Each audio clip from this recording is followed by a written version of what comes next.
Du'a Qananiitiin wal qabatee odeeffannoon dabalataa amma ba'aa jiru bakka isiin fooqii shanaffaa irratti kuftetti namni dursa bakka san dhaqee ol qabe abbaa warraa isii yookaan jaalallee isii aartist Andu'aalam Gosaa ta'uu manaajarri aartist Andu'aalam Gosaa Lalisaa Idris miidiyaatti dubbatee jira. Akka Lalisaan jedhutti Andu'aalam Gosaa poolisiin kan barbaadeef qorannoodhaaf malee yakka keessa harka qabaate yookaan akka isiin sooshaal miidiyaa kana irratti olii gad dubbii ooftanii miti.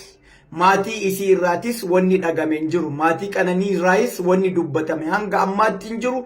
Dubbiin qorannoo irra jira. Qorannoodhaaf barbaadan aartist Andu'aalam Gosaa ammootu wanni isin hubachuu qabdan osoo akka isin jettan ta'e fooqii shanaffaa irraa ka darbu ta'e maaliif dhaqee ol qaba?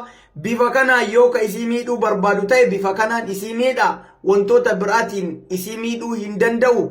Kanaafiyyuu tarii sheexanatu akkas godhee isin hirriba keessaa kaateen naannoo sa'atii 11 bariisaa gara sa'atii 11titti kaatee fooqii irraa fugattee jedhan.